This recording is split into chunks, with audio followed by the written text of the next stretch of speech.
Hello, hello! Magandang hapon po, Luzon, Visayas, and Mindanao sa ating mga kablen na Kapampangan, Mayapat Gapanapon, at sa mga kabsat nating Ilocano na yung Bagamalen, sa ating mga kapatid na Pangasinensi, Masanto Siangarem, at syempre from the land of coconuts and pili, marhay na hapon sa mga kapatid natin from the Bicol region. Sa Visayas naman, sa ating mga igsuon dyan, maayong hapon, maupay nga kulop, maayong ugto, at syempre sa ating mga kapatid na taga Mindanao, Assalamualaikum, malingkat mahapon, mapiyak kautuwa alongan, and buenas tardes. At para sa ating mga panauhing banyaga, good afternoon. Anyong sayo, konnichiwa, salamat siyang, siyang wuhaw. Welcome sa ating mga regular na tagapakinig at tagapanood dito sa Zoom at sa ating Facebook Live. Hello po sa inyo lahat. Ayan, anyong sayo, Mark, and welcome again sa ating SDG Action Hour. Naku, ito ang ika-67 or 67th episode ng the Filipino Sustainable Development Goals or SDG Action Hour. Ito yung alam mo na, lingguhan natin kumustahan, kwentuhan para sa maganda, maayos, mabuti at makabuluhang kinabukasan. Isa't kalahati na tayo dahil 1 hour lang, pero talagang kulang ang isang oras. So 1 hour and a half na tayo.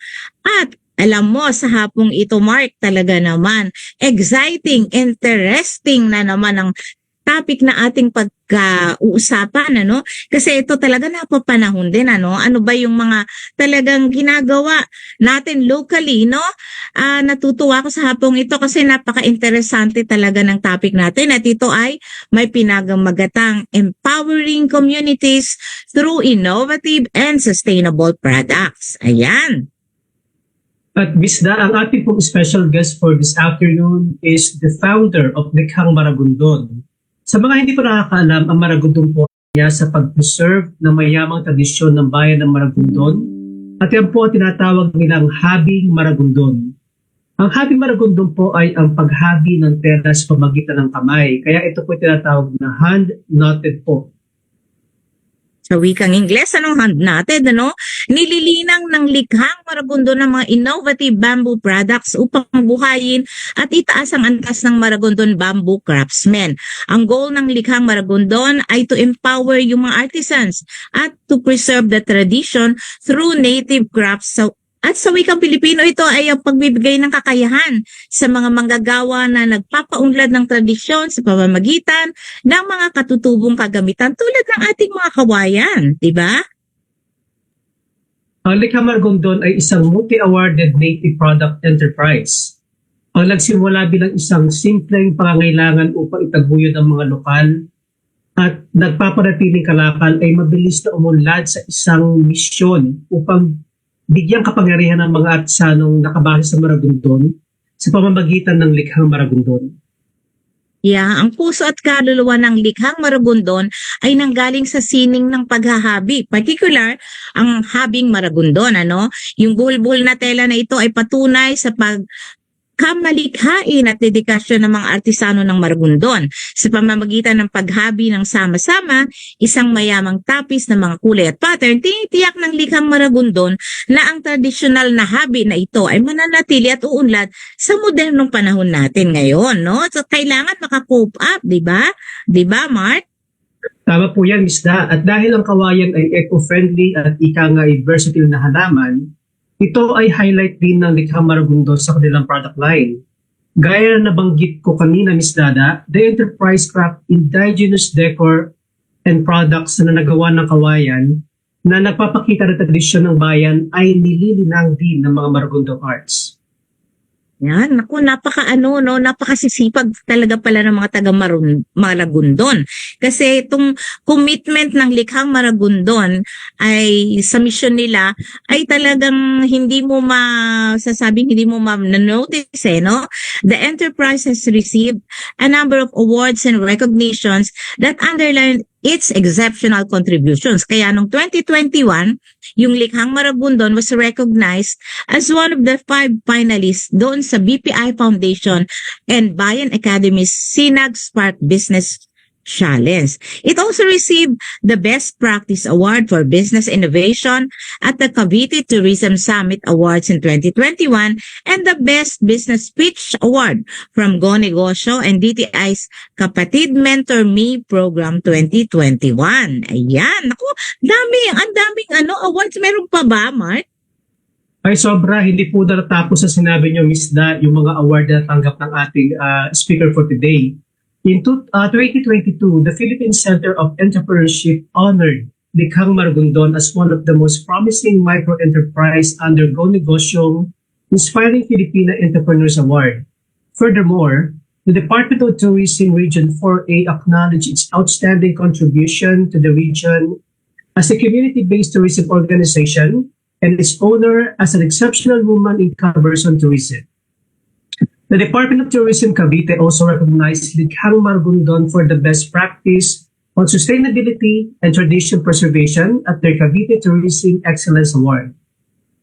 At sa taong ito, Likhang Maragondon secured a 3.8 million peso grant from the DOST Fishered to conduct research and development on bamboo under the Women Helping Women Innovating Social Enterprises Program. O, diba? Yes, Ano pa ba ang sinasabi, Mark? The International Council for Small Business PH honored the honor as a woman honoree for the significant contribution, and the Maragondon Local Government Award her. Ito, napakalaking karangalan bilang isang lokal. Siya ay tinawag na natatanging tuwanan ng Maragondon. Furthermore, Likhang Maragondon Altala, Bamboo Woven Stars won the second most innovative product at the recent Kalakal Calabarzon 2023.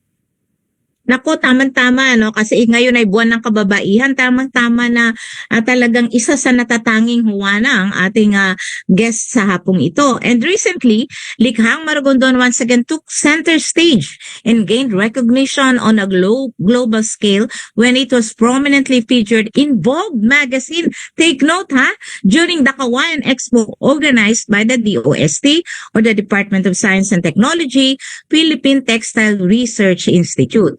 The expo highlighted the versatility of bamboo fabric in a wide range of uses, including furniture, apparel, at ibang mga accessories. Siguro may mga jewelry pa dyan, at mga yung mga costume jewelry. Tara na, pakinggan na nga natin yung makabuluhang kwento ng Likhang Maragondon.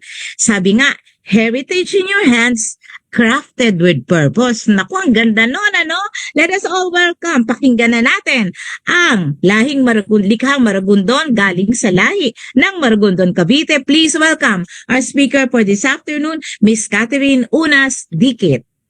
Ayan, magandang hapon, Miss Catherine Dikit. Magandang hapon po. You are a celebrity kasi napanood ko yung latest vlog ni Kulas at nandun ka. Bang kayo ay kumakain. Sige, go ahead and papakinggan namin ang iyong presentation. Okay po, we'll share po.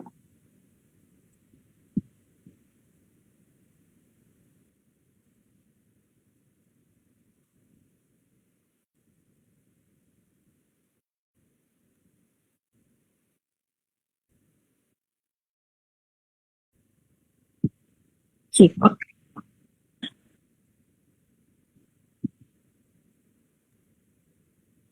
Yes, ayan, nakikita na namin Okay. yung screen mo. Thank you Okay. po. Ayan, just to double Thank check. you. Okay, again, mabuhay. My name is Tareen and I'm the owner of Likhang Maragondon, a small social enterprise based in Maragondon, Cavite. I used to be a TV producer, but purpose has led me to become a business owner who dreams of creating a long-lasting impact in my community and hopefully po inspire others to do the same. In 2019, I was actually inspired po by different community-based tourism projects under the Tourism Promotions Board, and I visited places like South Cotabato, Cebu, Eastern Samar, and I realized that by providing livelihood to the locals, we can help empower them and give them an opportunity for growth. As the saying goes, give a man a fish and you feed him for a day, but teach a man to fish and you feed him for a lifetime. That same year, and that same year, meron pong mga bagay na pumukaw sa aking atensyon. I met this two beautiful women, si Nanay Doreng Pantoja and Nanay Ebing Asuncion. At that time, both of them were 58 years old, and I was shocked to know that they were the last two handloom weavers left in our town when handloom weaving has been in Maragondon since the 1700s. The third photo is Angkoy, our bamboo craftsman. Dito po kasi sa Maragondon, we have very talented bamboo craftsmen, but they lack access to mainstream markets, innovations, and design, and they need additional trainings. Living in a third-class municipality, Maragondon has a 43.4 unemployment rate. Dito po nagsimula ang aming kwento. Because of those, we decided to create sustainable pieces of heritage crafted with purpose. Kaya po ang aming naging tagline ay Heritage in Your Hands, Crafted with Purpose. So what is Likhang Maragondon? Likhang Maragondon is a native products enterprise that taps into the traditional craftsmanship of handloom weaving and bamboo product making. Our goal is to promote local and sustainable goods with a deeper purpose of empowering Maragondon-based artisans to support their livelihood. For our objectives, for our revenue objective, we hope to maintain financial strength to benefit both social impact and long-term viability for operations, to ensure quality, efficiency, flexibility, environmental responsibility, and cost-effective operations, for productivity and performance, ensure that employees are motivated and happy, ensure that employees have access to continuous development and learning opportunities, encourage employees to be creative in creating solutions and innovations focusing on community and environmental issues, and for customer satisfaction, increase customer loyalty through transparency, purpose-driven initiatives, and innovative products.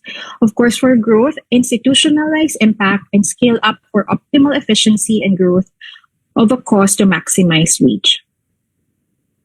We hope to help our town's local economic growth and help in the promotion of our bamboo products. For Likhang Maragondon, we hope to make profitable product lines that are beneficial for our communities. And for UN Sustainable Development Goals, our targets are number 1, no poverty. Number 8, decent work and economic growth. Number 9, industry, innovation, and infrastructure. And number 12, responsible consumption and production.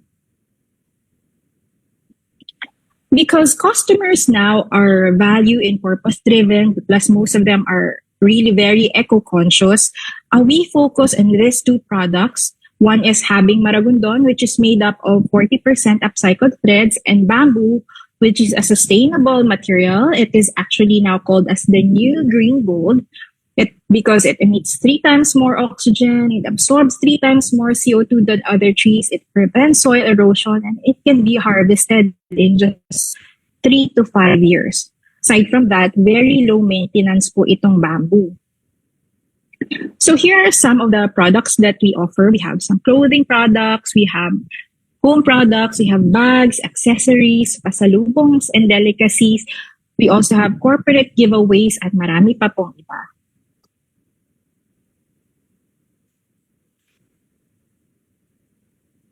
We are very proud of the opportunity we created to imagine a community of dreamers and doers and the purpose and pride the work instills in every artisan.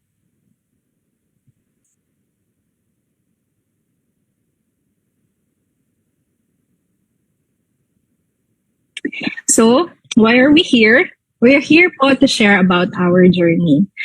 Paano ba kami nagsimula? Nagsimula po kami na may gustong lutasin na problema habang marami pang ibang pinoproblema.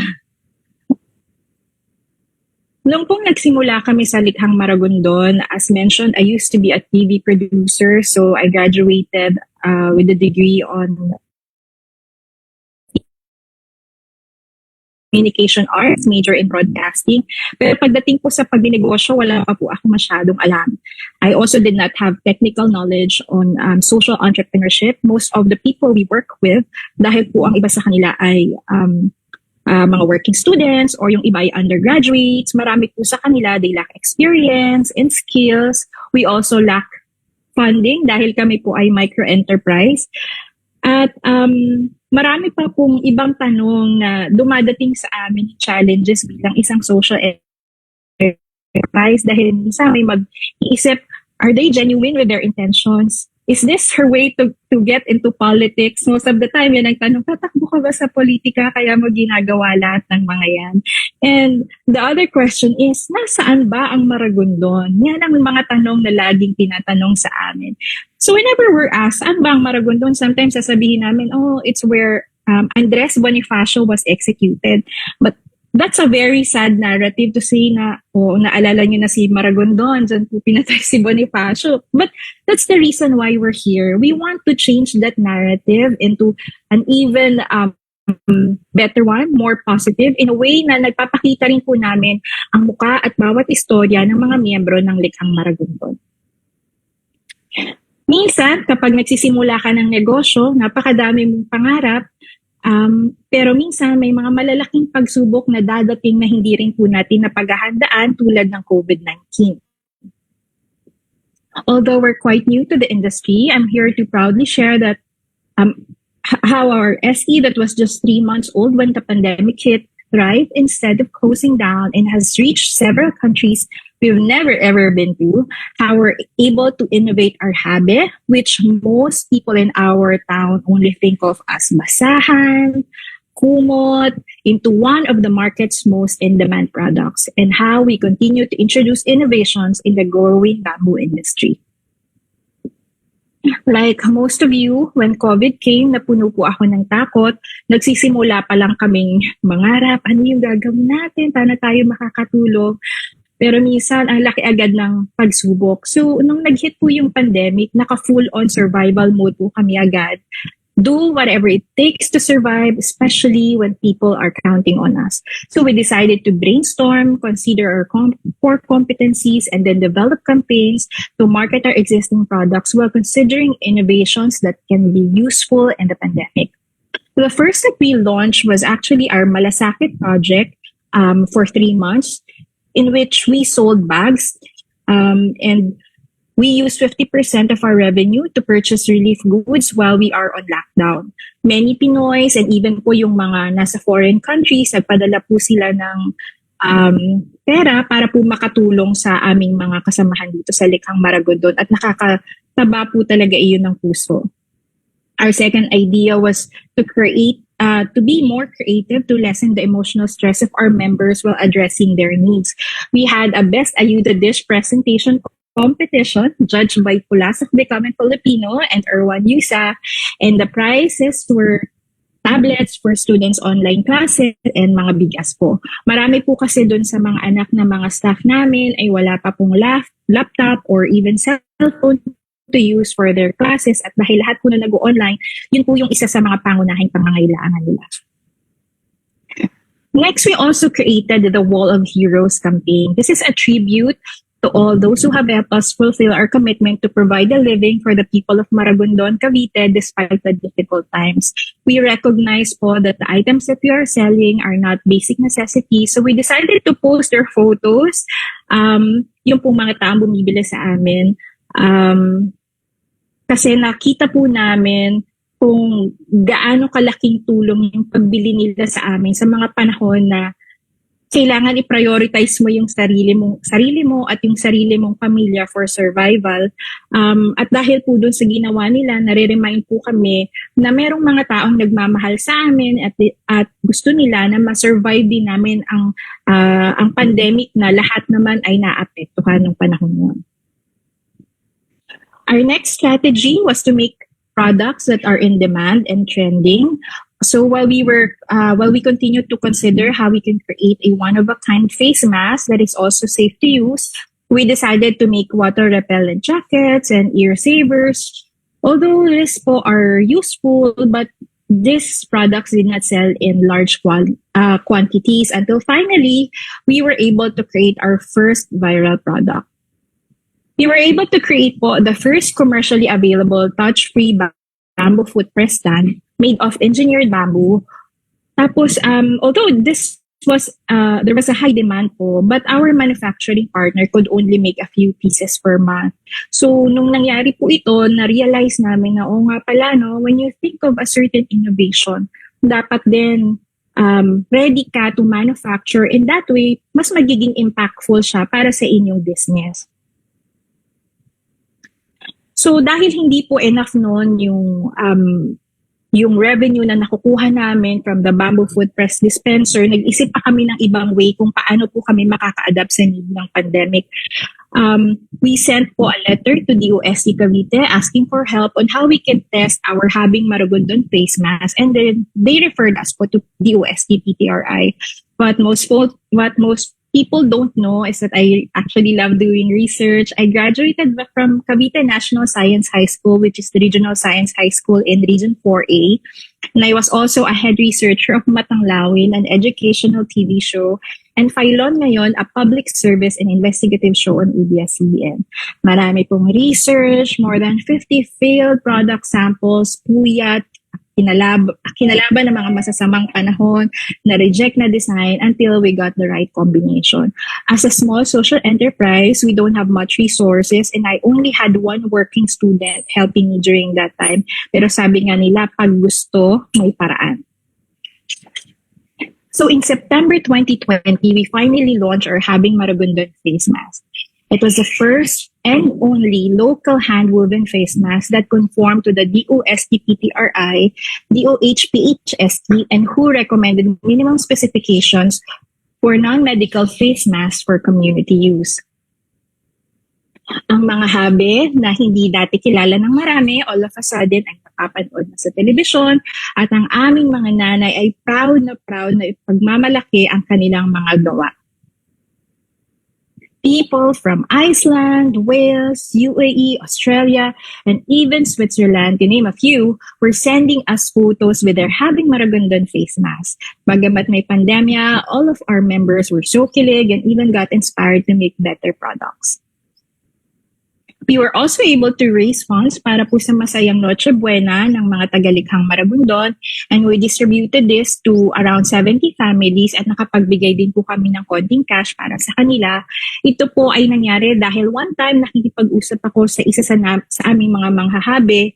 Tapos sabi ko, Nay, kamusta ba kayo pag Noche Buena? Ano ba yung handa nyo? Tapos sabi niya, naku, pag Noche Buena, sopas lang yung hinahanda namin kasi wala kaming pera pambili ng masasarap na mga pagkain. So because of that conversation, na-inspire ako na gumawa ng Noche Buena package giveaway, at naging tradisyon na po ito sa amin na every Christmas nagre-release po ako niyan sa aming mga community members.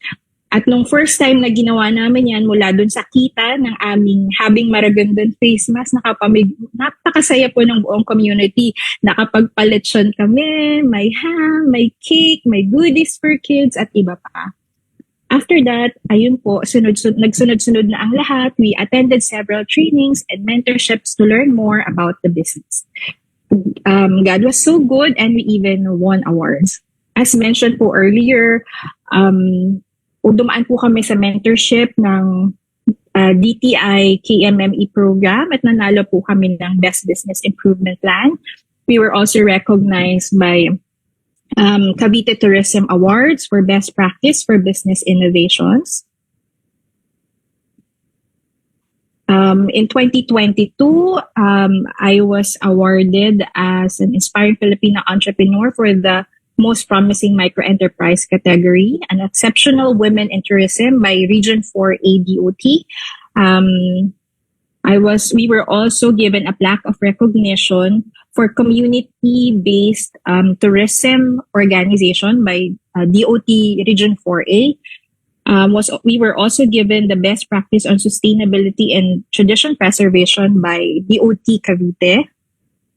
And then last year po, I was recognized by the International Council for Small Business as a woman honoree for advancing the causes for women. And ito nga pong natatanging Juana ng Maragondon. So ako po ang naging kauna-unang awardee sa buong bayan po namin. And this year, nag-award na po sila ng second batch. Ayan. Tapos yung pong community na bagong tinayo po namin, we call it Habing Kawayan, the Bamboo Weaving Spark Project. We help a community of barbecue stick makers. So ito pong Altala, isa po ito sa mga unang prototypes, unang products na nilaunch namin. At nakakatuwa po dahil na-recognize siya ng Kalakal Calabarzon last year as the second place for most innovative product.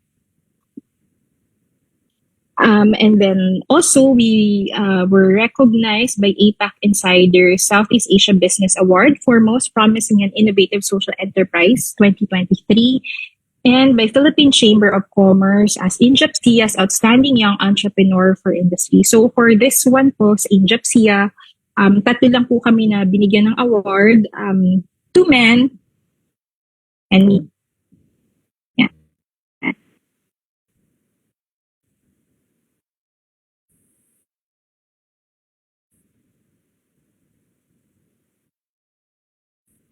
So trainings and ships in order to learn to teach everything back to our community members.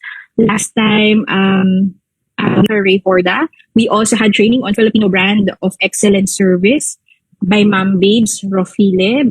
Dahil po ito meron po kaming pasalubong center in Maragondon. So we want our staff to know also about these things. At meron po akong picture dyan na nagtuturo po ng scamper method sa aking mga staff. It is a popular method in project management and creating new products and services and for innovation, problem solving, or creative thinking.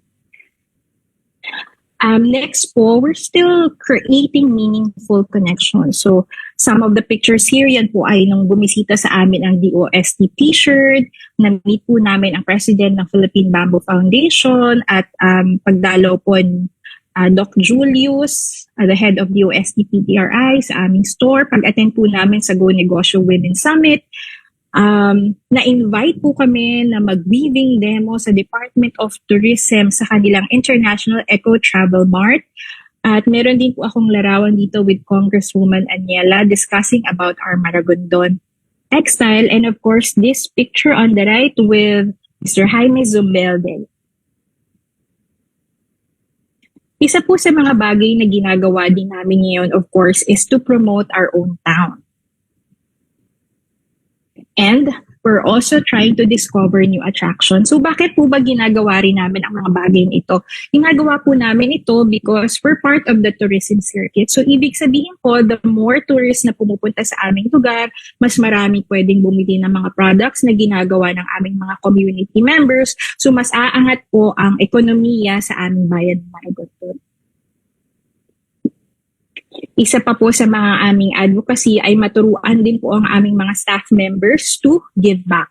So ito pong ibang dito, ito po ay recent this February, nagkaroon po kami ng clean-up drive sa Mount Puntis. At ito pong mga pictures ilalim, kami po ay gumawa ng storytelling activity sa mga daycare center sa Maragondon, Cavite dahil nung naimbitahan po ako na mag-talk sa isang publication company, instead of the honorarium, hiningi ko po ay mga libro na pwede po namin ipamigay sa mga estudyante. Yan. We're also finding ways to have a sustainable social enterprise. A few years ago, we signed a 5-year contract with CABSU, which is Cavite State University and CCAT MPC to manufacture the graduation sash made of Habing Maragondon. Napakaganda po nito kasi 5 years is enough para po yung ibang families ay makapagpag-graduate ng mga anak nila. And then, ginagamit po ito sa lahat ng kanilang 11 campuses, meaning yun pong mga estudyante ay nagkakaroon na ngayon ng awareness tungkol sa aming culture ng weaving.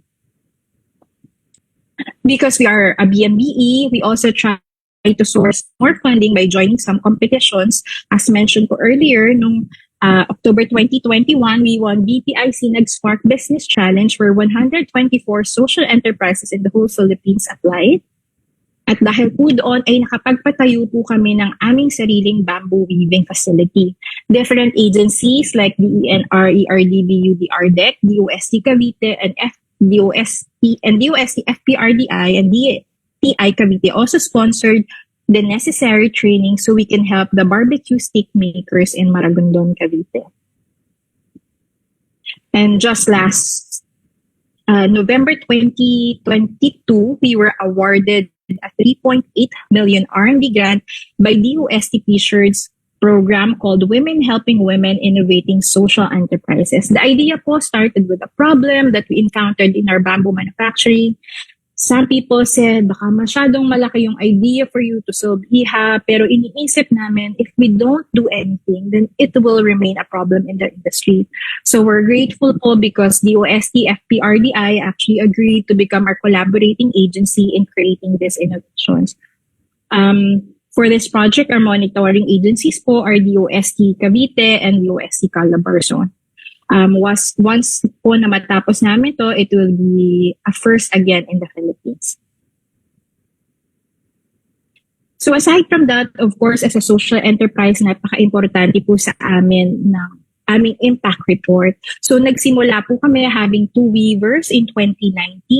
In 2022 up to 2023, we have 8 weavers. And this year, we're very happy to announce that we're gonna be having 12 more weavers.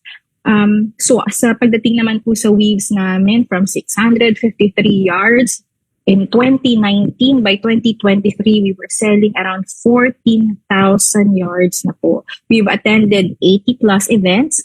We have provided more than 100 capacity development activities for our staff. We've helped more than 60 suppliers.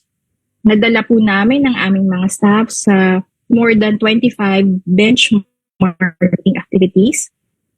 Na-feature na po kami sa mahigit 105 media channels. We've given 19 students academic achievement awards. We've given 230 Noche Buena packages. Since we started our Noche Buena distribution, nakagawa po kami ng isang clean-up drive. We've donated 8 CCTVs to Maragondon Parochial School from the revenue that we got. We've made 4 storytelling activities, 6 fundraiser programs. We had 14 awards and recognitions, won 2 grants, made 5 donation drives. Meron din po kaming isang pamilya na nadala sa Boracay. And this year, may isa pa po.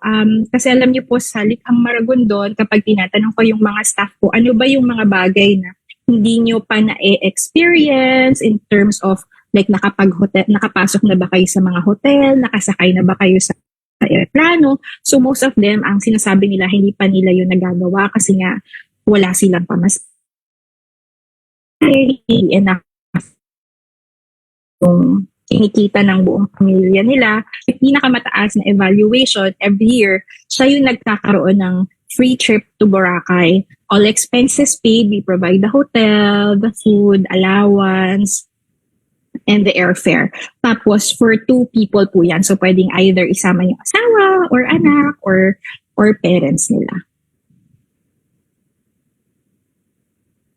So, ito po ang aming Likhang Maragondon family. So, sa amin sa Likhang Maragondon, we usually start our day at 8 in the morning. We have our prayer, our declaration. So, meron po kaming declaration na sinasabi and memorize ng mga staff every morning to attract positive energy so we can give back more to the communities that we're helping. Tapos, recently, yung mga staff ko, sila yung nagsabi sa akin, ma'am, gusto namin ng parang stretching every morning so we can become healthier. So, ngayon, nag-radio Tyson na sila every morning. Aside from that, meron po kaming mga programs and activities every month. Meron kaming employee fun night na usually hindi naman masyado magastos pero pwede kaming kumain together habang nagbe-videoket. Then yun po mga benchmarking activities. Meron din po. Meron kaming potluck Mondays every first day of the month na lahat kami, nag-isip kami ng team and then nag-chip in yung mga staff kung ano yung team namin for that and nagdadala ng pagkain na kahit kung ano lang yung simple na afford nila. And then, meron din po kaming mga ideation day, paid forward day, mga book reading activities, and yun nga po, academic achievement awards. Meron kaming mga pitching sessions, planning also, at even sa mga pitching sessions, sinasama lahat at mga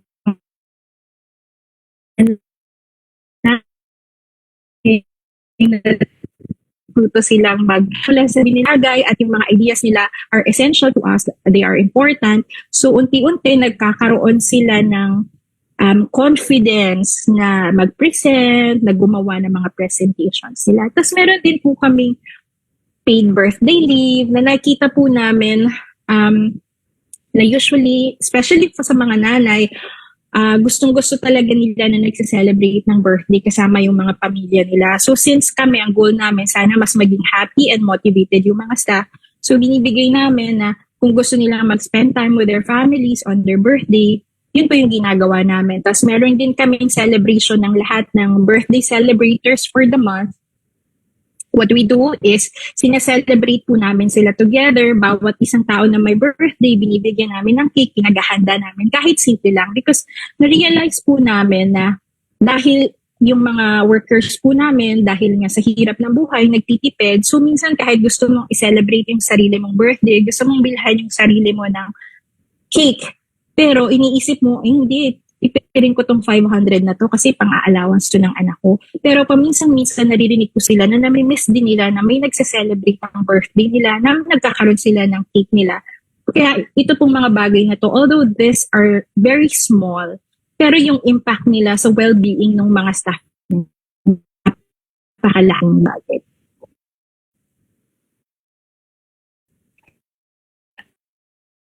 Ayun. Tapos, yung goal nyo po namin, sana ay magkaroon kami ng sessions at work, gender awareness. Pagdating po sa amin, syempre sa social footprint, just to have a picture of who we work with, ito po si Nanay Doring and Nanay Ebeng, na amin po mga handloom weavers. Some of them nahihiya nung una, nito nakita nila na they're so proud kasi lagi silang nakikita sa TV, sa mga YouTube channels because na-feature sila, nagkakaroon na sila ng sense of pride. Ito pong second picture, yung grupo ng mga matatanda, inorganize ko po sila, ang tawag po sa kanila ay Young at Heart Singing Ensemble. So sila po ay grupo ng mga lolo at lola na kumakanta ng mga kundiman songs. Ginawa po namin yun para i-bridge yung gap dun sa mga youth na hindi na alam yung mga ganong kanta. Tapos the good thing with this is, nung nakausap ko yung isang nanay, sabi niya sa akin, alam mo, Kati, kapag matanda ka na, pakiramdam mo, wala ka na masyadong silbi sa buhay. Sabi niya gano'n. Sabi niya, parang feeling mo, iniintay mo na lang kung kailan ka mawawala sa mundo. Pero dahil sa Likhang Maragondon, nagkaroon kami ng bagong purpose. Sabi niya, kaya salamat. Kasi for the first time, pinapalakpakan kami ng mga tao, excited sila na kumanta kami. So, nai-inspire sila, mas tinaganahan sila na mabuhay at maipakita at may share ang kanilang talento. One of our staff also is Ate Ludi. So, sa Likhang Maragondon po, yung mga staff namin, iba-iba yung kailangan. Meron kaming staff na yung kikitain niya. Kailangan niya talaga pambili ng pagkain on a daily basis. Meron naman na gusto nila ito para pambayad ng kanilang mga government contributions kasi sa bahay na lang sila nananahe. So as si Ate Ludi, for that purpose, doon po niya ginagamit yung kinikita niya. Because Likhang Maragondon stays active in the tourism industry in Maragondon, Cavite. First time, nagkaroon na rin po kami ng Sustainable Community-Based Tourism Development Training with the help of our LGU and the Department of Tourism. Tapos po itong isa naming staff, si Gian, last year po, she was part of Likha. Isa siya sa manufacturing staff namin sa bamboo. And kaya siya pumasok sa amin noon ay para po makapag-save siya ng pera na gagamitin niya para sa enrollment. So ngayon, naka-enroll na po siya sa PUP and she's also a Dean's Lister. Tapos ito po isang litrato, yan ay ang aming mga working students and halos 100% ata sa kanila ay mga academic achievement awardees kasi lahat po sila ay Dean's Lister at mga President's Lister. So isa po to sa mga bagay na hinihingi namin sa mga estudyante na gusto ng mga racket na although sige, bibigyan namin sila ng racket para meron silang pambayad ng mga projects nila. But we also want to make sure na hindi po nila napapabayaan yung kanilang pag-aaral. Si Ate Luz po, isa po siya sa mga manunahin ni Likha nung kasagsagan ng face mask dahil thousands po ang aming pinroduce. Sabi niya sa akin, Kati, salamat kasi yung manual ko na na machine ngayon. Nakabili na ako ng disaksak. So, nakapag-level up na si nanay because of that. And of course, si Ate Je Panganiban, she's one of our weavers. Sabi niya, kaya daw siya rumaraket sa likha. Ngayon po, daily na siya sa amin.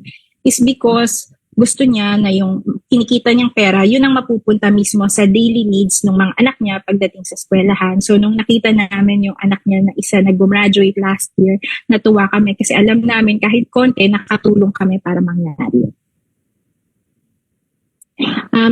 So, ang tanong ay, what is our formula? Ito po ang paniniwala namin. Our formula is we pray, we work hard, and we do our research and think of innovations and believe that we can. Because we know our why and we know the purpose of our existence as a social enterprise. You know, in June 2020, I wrote a letter to the UST Cavite saying that we want to use bamboo for a handloom woven textile since we're the bamboo capital of Cavite. Nag-research kami and we found out that the bamboo cotton available internationally uses harmful chemicals that are not good for the plant. So parang how can we say that we use sustainable material like bamboo if gano'n naman pala yung So when the UST-PTRI launched their bamboo textile program in Q3, Q4 of 2020, natuwa kami because they don't use those harmful chemicals. Pero inisip namin, ay ba namin to maliit pa lang kami and bago pa lang kami dito sa industry. But every time they have trainings, we would always attend. Whenever they cascade info about bamboo textile, we would always attend and even ask, pwede rin po dito sa amin sa Maragondon. Kapag nagpo-post ako sa Facebook or may kausap ako about our plans, ilang beses ko sinasabi, ang mangarap namin to sa Maragondon. And you know what? Last year, a bamboo fiber extraction hub in Terra Verde Eco Farm in Maragondon opened. They were funded by PCARD, and DOST-PTRI asked us to create one of the very first samples of bamboo textiles in the Philippines. PTRI also invited us to be part of the Bamboo Textiles National Launch in 2023, and they said, pwede ba kayong mag-design ng ilang pieces for us? Kaya lang, because maraming challenges noon, late na dadating yung tela, and we only have a few days to do it. So, nag-asa po sa mga designers in Maragondon, pero sadly, tinanggihan nila ako kasi lahat sila were busy. But I knew na sayang ang pagkakataon pag pinalagpas namin. So, kinausap ko yung dalawa namin na manahin. Nakikita niyo po dito ay si Ate Arlene tsaka si Ate Belen. Kasama yung manufacturing supervisor namin na si Ivy. So, sabi ko sa kanila, alam ko na hindi pa natin to strength, pero pag pinagtulungan natin to, we will be part of history. At ito ay isang bagay na pwede niyong ipagmalaki sa inyong mga anak. Isa itong malaking bagay for Maragondon, and we can also inspire other businesses by simply just trying. So ginawa namin yon, and you know what happened? We got featured on Vogue Philippines. I remember a few months back, nagmamanifest ako dahil nakita ko po yung feature ng Vogue Philippines about the Ilocos weavers. In my mind, sabi ko, Lord, sana one day, when we are ready, kami naman po, baka pwede rin yung feature sa Vogue Philippines. Tapos ayun, nagulat po kami nung in-interview nila kami during the launch ng bamboo textile ng DOST-PTRI. At ang pinaka-nakakataba na post, they put a backgrounder about our social enterprise. At higit sa lahat, minensyon po nila ang pangalan ng aming mga mananahe. So, nung lumabas na yung picture, sinend namin yung link doon sa aming mga mananahe. Ko, Ate Belen, tingnan mo, nakasulat yung pangalan mo. Ate Arlene, tingnan mo, nakasulat yung pangalan mo. So, nagkaroon sila ng sense of pride na despite the challenges in life, meron silang mga bagay na maipagmamalaki kasi pinagtrabahuhan nila and they did their best. So ito po, the pieces of sunshine had inspired us to even dream bigger. In November 2023, Miss Josephine Romero asked us from Bunegosyo if we want to go to Japan to be part of the Philippine Tokyo Festival. Medyo biglaan po ito. But I was so pumped up on how our fellow Filipinos and Japanese people appreciate our product and the things that we do. I visited also my fiance's family last December in Canada and sinabay ko na rin po ang pagbe-benchmarking and talked to some shops if they are interested in Philippine weaves and innovations, and they said maganda daw yung ginagawa natin sa Pilipinas, and once we are ready, they would like to see our products. So as a social enterprise, hindi naman lahat ng panahon ay may award ka, ay maraming bumibili. May mga sobrang daming challenges that you have to go through. Even for us, ngayon ay off-peak season, gabundok yung challenges, but we always choose to work even harder because we know that there's no other way but up for those who try to make this world a better place. Natawa po kami sa pagbisita this first quarter ng iba't ibang mga organizations like the Batch 12 of the Development Academy of the Philippines, Local Government Executive and Managers Class. So, nag-share kami sa kanila, tinanong nila, how did you survive the pandemic? Paano kayo nakikipag-collaborate with all these agencies and LGU? So sila po ay nagbe-benchmarking na sa sarili naming tindahan at nakakatuwa po kasi nai-share din namin yung aming learnings nung mga nakaraang taon kung paano po kami nakakapag-survive at nakakapag-market. Also, binisita po kami ng National Academy of Science and Technology, Gender and Diversity GAD, the OST Calabarzon at UST Cavite para po sa ecological tour of the Association of Academies and Societies of Sciences in Asia, Women in Science and Engineering Committee. So, meron po mga members from Thailand, Korea, Nepal, Pakistan, Sri Lanka, Turkey, Japan, and India, and even China na pumunta po sa aming store and manufacturing. So again, tuwang-tuwa po yung mga taga-Maragondon. They feel very honored na tinitingnan yung mga gawa nila, kung paano sila magtrabaho. Somehow, ito po ay malaking tulong para ma-empower po sila.